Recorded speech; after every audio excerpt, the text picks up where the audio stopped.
Jenna is online. So Jenna, I'll hand it over to you, my friend. Ngā mihi nui, tēnā koutou katoa, ko rangitoto te monga, ko Waitakere te awa, ko Bombay te waka, no wera oku tupuna, ko Wotton toku whānau, ko Jenna toku ingoa. Tēnā koutou, tēnā koutou, tēnā koutou katoa. Thank you for the opportunity to join you this morning, and apologies I can't be there in person. After some 2 years of dodging COVID-19, I actually tested positive yesterday morning. So far from ideal timing on my part, as I was really looking forward to being in the town hall and having the opportunity to be there in person. I guess as I look around the virtual call and to those in the room this morning, I consider myself incredibly fortunate to have worked with many of you over numerous years in a range of different organisations. So spanning Springs Promotions, North Shore City Council, Auckland City Council, ATEED, the World Masters Games and Tataki Auckland Unlimited. And through these various interactions over the years, I definitely have seen your strong commitment to Auckland and to Aucklanders. And I guess I reference these connections because they highlight to me what is so special about Tamaki Makaurau. You heard in my pepeha that I am a born and bred Aucklander, and it was lovely hearing some references to that earlier with some of the staff references or introductions. My whānau arrived into Aotearoa basing themselves in Bombay Hills before moving out to Waitakere, and my fondest childhood memories are centred around Swanson out west. And although I've travelled a lot for work over the years, Castor Bay on the North Shore is home for me today. When I think about Tamaki Makaurau, what I know for me personally is that the combination of Rangitoto, the Waitakere Ranges and the Waitemata really ground me. I feel that connection to place and people very deeply. I do consider myself a people person through and through, and I believe in face-to-face connection, and I believe in listening and working in a service ethos to really make a difference. And that is why I took up the role at Active. It was an opportunity to give back to Tamaki Makaurau, to work closer with community and to strive to make a real difference in the lives of tamariki and rangatahi every day. Active's vision is a bold one. It's about making Tamaki Makaurau the world's most active city in the world. We are striving to be more and more targeted with our approach, and I know this is something that aligns with a lot of the conversations that you have as governing board members. We're focused on addressing both inactivity and inequities when it comes to play, recreation and sport. The reality is we'll only succeed in this approach if we partner strategically with a range of organisations, and into the future many of these organisations will be new and different organisations, and that's because we know that our tamariki and rangatahi want and need different things to what we did when we were their age. Increased and diversified revenue streams are also key if we are to realise our vision of Tamaki Makaurau becoming the world's most active city. We need increased investment from current funders, and we need to attract new funders who we haven't previously had to make a wider and deeper impact. I've been in my role just over a year now, and like all of you experienced, 4 months of that was in lockdown. But despite the significant challenges that we as a region have faced over the past 12 months, the year has been one of progress, and I wanted to take the opportunity today to highlight a few examples of that. The COVID-19 lockdowns were an unprecedented moment in time for the play, recreation and sports sector. We worked to understand the impact and to advocate to Sport New Zealand for the establishment of 2 funds. The result was 1.6 million released into 317 sector organisations via the Tamaki Makaurau Sector Support Fund, and a further 438,000 released to 129 organisations via the COVID Response Fund. That was to support operational requirements that these organisations continued to face despite being in lockdown. The support we provided to the sector, though, extended far beyond financial. We hosted a range of forums to help with disseminating information and enabling connection, sharing and learning amongst the sector. We commissioned legal advice on behalf of the sector and developed a practical toolkit that organisations could use to help them consult and engage with their staff, volunteers and members regarding vaccination policies. This level of practical advice and support was a significant gap, and it provided much relief to many local sport and recreation organisations. Other toolkits and resources we put together covered topics such as contact tracing and return to play and return to school. So there was a huge amount of support to sector organisations from Active, from CLM Community Sport, Harbour Sport, Sport Auckland and Sport Waitakere, recognising the breadth of organisations in our sector across the region. We then obviously started to turn our mind to moving out of the COVID-19 period. We were keen to ensure that funding and activity could start as quickly and safely as possible. So together with CLM Community Sport, Harbour Sport, Sport Auckland and Sport Waitakere, we have delivered 3 funding rounds to release invaluable Tū Manawa Active Aotearoa funding into organisations that supports activations and delivery right across the region. The total investment released to date is 5.3 million, and that is connected with 332 individual organisations. A number of the councillors, including Councillor Collins and Councillor Dalton, have kindly lent their faces to support the promotion of these funding opportunities, and we'd love to see more of this happening into the coming financial year. Active has also worked to attract a range of new investment streams into Tamaki Makaurau over the past 12 months. Examples include over 1 million of new investment that is going straight to CLM Community Sport, Harbour Sport, Sport Auckland and Sport Waitakere to support the establishment of an active recreation workforce that will work into our school system alongside regional sports directors. We've also attracted a further 300,000 of new money, which is going to enable us to have a really focused program around working with the disability sector to enable those with disabilities to engage more than they've ever been able to with play, recreation and sport. And we've also attracted a new commercial partner with Vodafone, and that partnership is going to focus on volunteers, both retention and recruitment. This partnership is an example of progress against a new commercial and growth strategy that Active has developed in the last 6 months. This strategy has 3 strands: commercial, funding and philanthropic. And the latter is an area of particular focus for Active, as we think there is significant scope to reduce the barriers around membership fees for our young people via philanthropic solutions. Stay tuned for more on this, because we've got some pretty bold aspirations to get those young people that are currently missing out on playing sport back into the system at no cost to their whānau or their caregivers. The fair amount of progress I mentioned was investment focus, but I did also want to touch on the progress made around relationships. There's no secret that the unique Auckland model has attracted a lot of attention over the years. You will no doubt be familiar with this type of attention, given the comparisons that can be drawn to the local government amalgamation and the relationship between Auckland Council's governing body and local boards. I've spent a huge amount of time listening and connecting over the last 12 months to understand how we at Active can do better in order to best serve the communities we exist for. This philosophy will continue into the future. It's something we're really focused on as a team. Examples of how our partnership model has strengthened over the past 12 months is the journey we've been on with CLM Community Sport, Harbour Sport, Sport Auckland and Sport Waitakere. The outcome of this collaborative work has been landing a set of shared strategic priorities, alignment in the target groups that we are working to serve, alignment around our ways of working and clarity around roles and responsibilities. And I'm also really pleased to confirm that Active has confirmed a 2-year investment agreement with each of these organisations, which provides them with further funding surety than they've had in some time.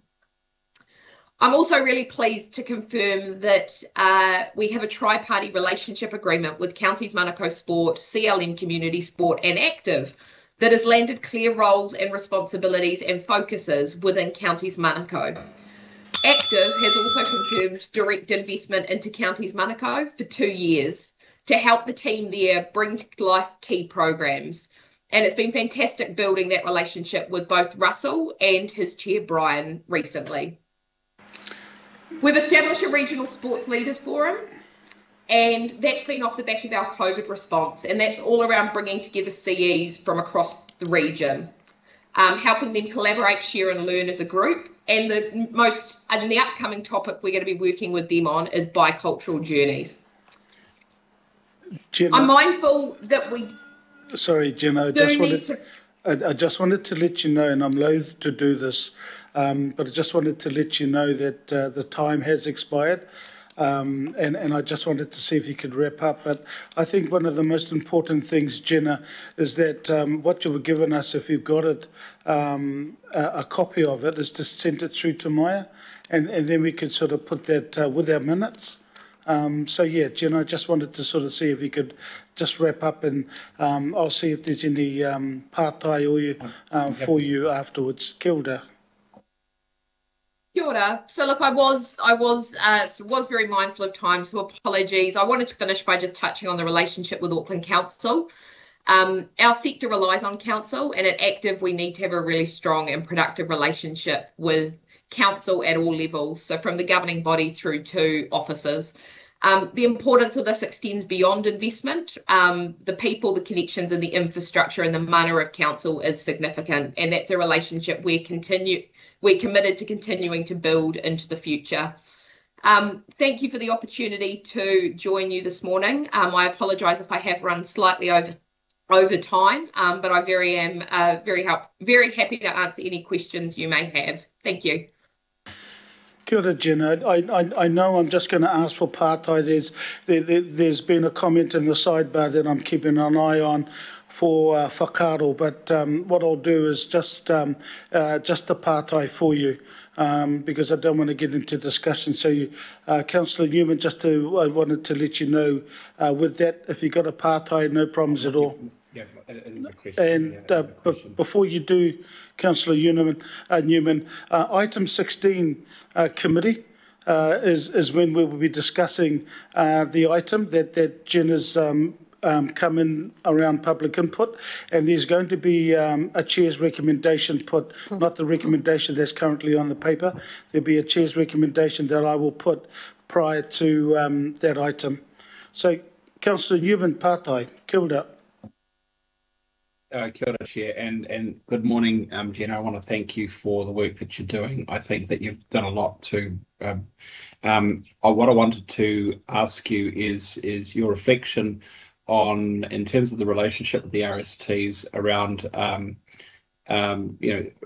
the understanding the RST's intellectual property and the information, the research that they have, and just wanting to get your take in terms of the ability of Active to understand that there is collaboration, but obviously the RSTs want to be able to hold and maintain those relationships in the community as well. So can you give some reflection on that, because it has been a point of discussion in the past?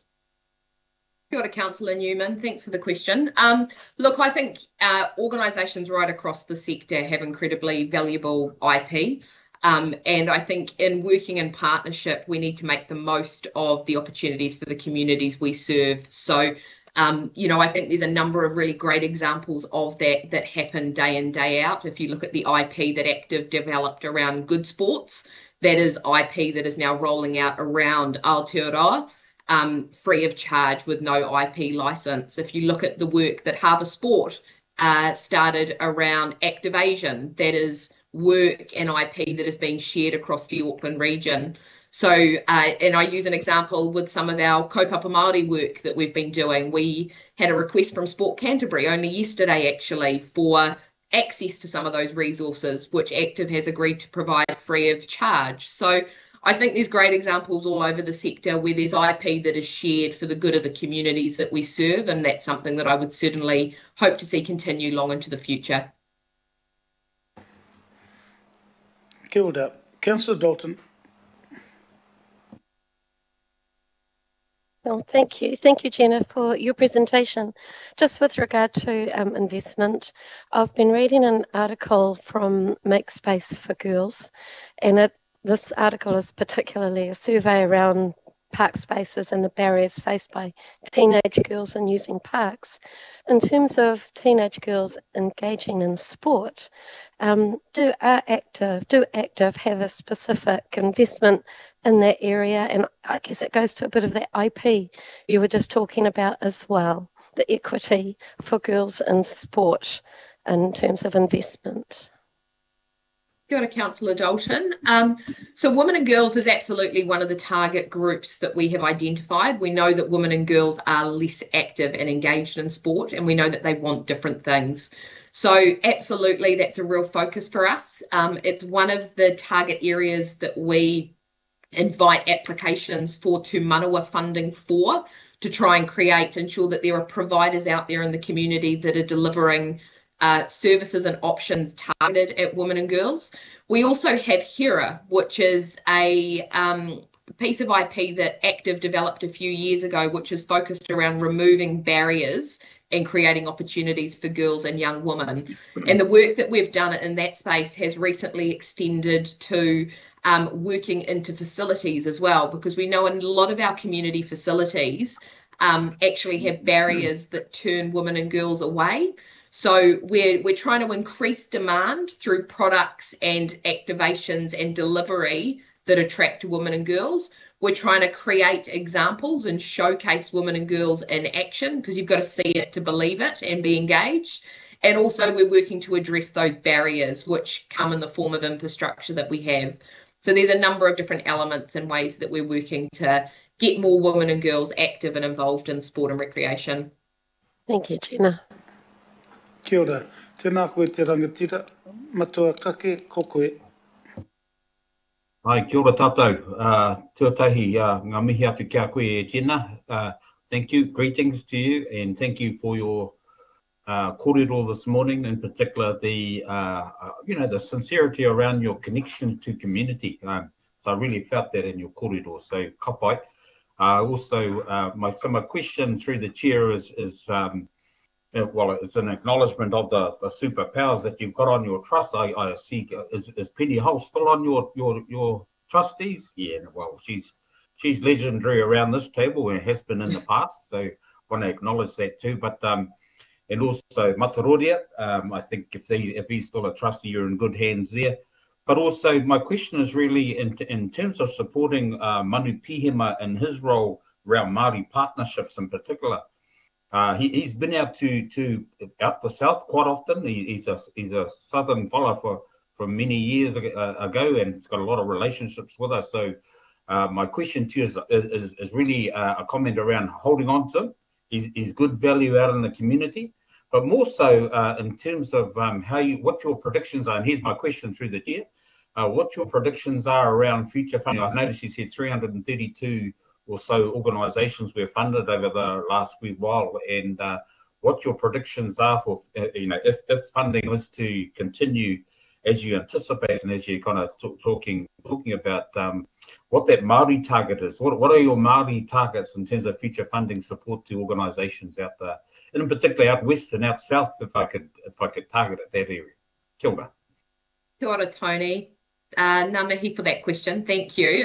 Always a pleasure to be able to talk about the amazing talent in our active whānau, and Manu is a wonderful example of that. And we're incredibly lucky to have Penny and Mataroria, and also Shelley Katai on our board as well. So for us, we've been building the capability and the capacity in our Hirango Potama team, which is under Manu's leadership over the past 12 months.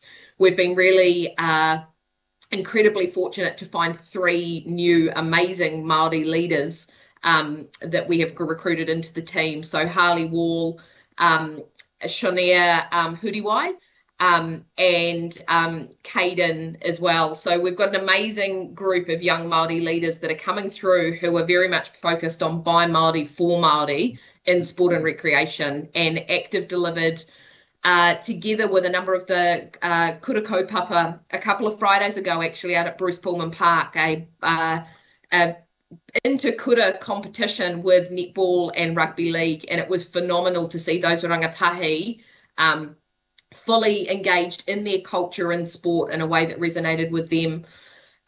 We've been working really hard to grow the Māori representation on our Tū Manawa Active Aotearoa panels, so those funding panels, to make sure that, one, we are getting an appropriate number of Māori applications through, so by Māori for Māori, to really make a difference. So we've got a lot of focus there. And the regional sports leaders forum that I touched on just briefly before. So Active hosts this RSO Chief Executives Forum. We were talking to those group of chief executives recently about our cultural journey and our aspirations around how we were wanting to uphold our obligations around Te Tiriti.